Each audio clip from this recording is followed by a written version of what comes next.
చెప్తున్నారు. ముందుగా నర్సయ్య గౌడ్ గారు నమస్తే, గుడ్ ఈవినింగ్. నమస్తే సార్. నమస్తే, గుడ్ ఈవినింగ్ సార్. విజయవంతంగా 53వ అనుకుంటా ముఖ్యమంత్రి ఢిల్లీ వెళ్లారు. సో ఈ ఢిల్లీ ప్రయాణం అంటే నిన్న జరిగినటువంటి పిఏసీ సమావేశం, కోర్ కమిటీ సమావేశం, ఆ తర్వాత ఈ ఢిల్లీ ప్రయాణంలో బీసీలకు ఏదో లాభం జరగబోతోంది అన్నది కనిపిస్తోంది. బట్ పిఏసీలో ఏ నిర్ణయం బయటికి రాలేదు అఫీషియల్గా. ఎన్నికలు మాత్రం ముంచుకొస్తున్నాయి అన్నది ఒకటైతే కనుక ఎన్నికలు ఇప్పట్లో జరిపే పరిస్థితి లేదు, వాయిదా వేసేటువంటి అవకాశాలు ఉన్నాయి ఇప్పుడున్నటువంటి పరిస్థితుల్లో. ఒకవేళ బీసీలకు కనుక 42% రిజర్వేషన్ ఇవ్వకపోతే కాంగ్రెస్ పార్టీకి ఇక రాష్ట్రంలో ఉనికి ఉండదు అని బీసీ సంఘాలు ఇప్పటికే హెచ్చరిస్తున్నాయి. సో ఎట్లా చూస్తున్నారు ఈ ప్రయాణాన్ని, ఎట్లా చెప్తారు? వాయిస్ క్లియర్ ఉందా సార్? యా. ముందుగా మీకు ప్యానెల్ లో ఉన్న పెద్దలకు, వ్యూవర్స్ కు నమస్కారం. నమస్తే. ఇప్పుడు పరిస్థితి ఫ్లూయిడ్ ఉన్నది. ఇప్పుడు ఈ 2-3 రోజులు ఏది స్పష్టంగా చెప్పడానికి వీలు పడదు. కానీ ఒక 2-7 విషయాలు మీ దృష్టికి తీసుకొస్తాను. ఇప్పుడు ముఖ్యంగా ఆర్ కృష్ణయ్య గారు సత్యాగ్రహ దీక్షకు దిగిండి అనేది వాస్తవమే. కానీ నేను అంటున్న ఆర్ కృష్ణన్నకు తెలుసు విషయం, ఎందుకంటే ప్రతి దాంట్లో కూడా వారు ఇన్వాల్వ్ అయ్యిండ్రు. ఆర్ కృష్ణన్న చేయవలసింది సత్యాగ్రహ దీక్ష కాదు ఇక్కడ చేయాల్సింది.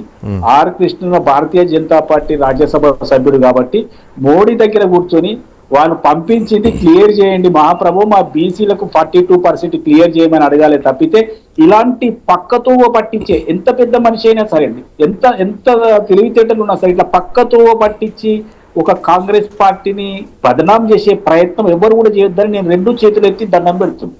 ఎందుకంటే కాంగ్రెస్ పార్టీ బీసీలకు 42% ఇస్తామనే కదా ఈ తతంగం అంతా చేసి లాస్ట్ కు వీళ్ళు క్లియర్ చేస్తలేరని లాస్ట్ కు ఇది గవర్నర్ కూడా ఒక దస్త్రం పంపడం జరిగింది కూడా, అది కూడా రాష్ట్రపతికి పంపించి.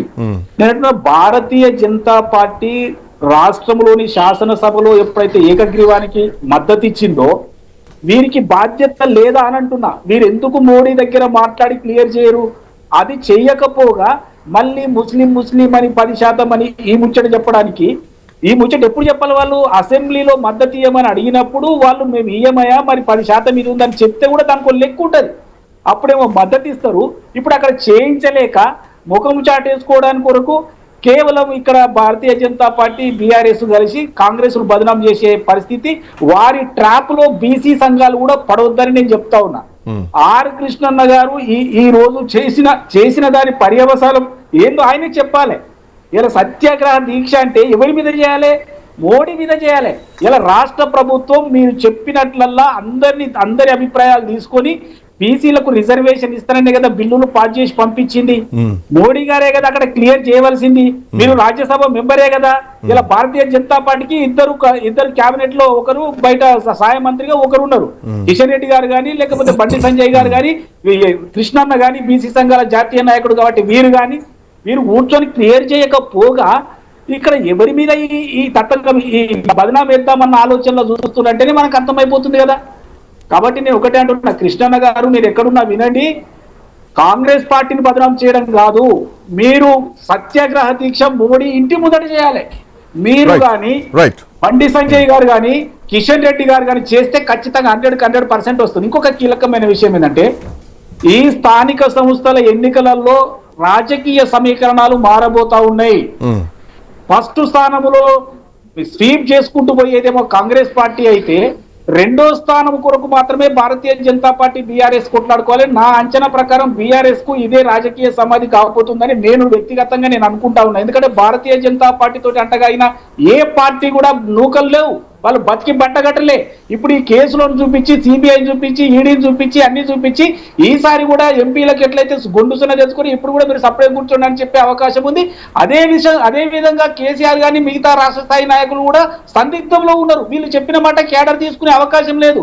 గ్రామ స్థాయిలో వాళ్ళకు మీరేమో అట్లా అంటున్నారు, బట్ బీఆర్ఎస్ పార్టీ మాత్రం ఇదే అవకాశాన్ని అదునుగా చేసుకొని ముందుకు పోతుంది. ఇప్పటికే నియోజకవర్గ ఇన్ఛార్జ్ను కూడా కేటాయిస్తోంది. సో ప్రధాన ప్రతిపక్షంగా రాష్ట్రంలో ఉంది, వాళ్ళకే కలిసి వచ్చేటువంటి అంశం ఎక్కువ ఉంది. తో పాటు ప్రభుత్వం పైన వ్యతిరేకత కూడా గ్రామస్థాయి నుంచి యూరియా విషయంలో కానీ రైతుల విషయంలో కానీ ఇప్పటికే మొదలైపోయింది. ఇది ఎందుకు బీఆర్ఎస్ కు కలిసి రాదనుకుంటున్నారు? శ్రీకాంత్ గారు, బీఆర్ఎస్ కు ఎవరు కూడా ఓటేసే పరిస్థితి లేదు ప్రస్తుతానికి. ఎందుకంటే అక్కడ కమిషన్ లో వాళ్ళ బండారం బయటపడ్డది కదా. కమిషన్ నివేదిక తిరస్కరించమని కొట్టివేయమని హైకోర్టు పోతే ముట్టికాయలు వేసిన తర్వాత కూడా జనం ఎట్లా నమ్ముతారు అనుకుంటున్నారు? ఇలా మేము సన్నబియ్యం ఇచ్చినాం, ఉద్యోగాలు ఇచ్చినాం, తర్వాత ఇలా ఇప్పుడు కేసీఆర్ పోయినటువంటి స్థాయిలో ఇలా యూనివర్సిటీ పై మీటింగ్ పెట్టినాం, 1,000 కోట్ల రూపాయలు ఇస్తామని ప్రామిస్ చేసినాం, ఒక్కటి కూడా తూచా తప్పకుండా చేసుకుంటూ వస్తుంటే వీళ్ళు చూద్దాం ఆ ప్రస్తావన మళ్ళీ ఒకసారి డిస్కస్ చేద్దాం. బట్ ఇప్పుడు ఈ అంశం పైన మాట్లాడదాం. ఒక నిమిషం, ఒక చిన్న బ్రేక్ తీసుకుందాం. బ్రేక్ తర్వాత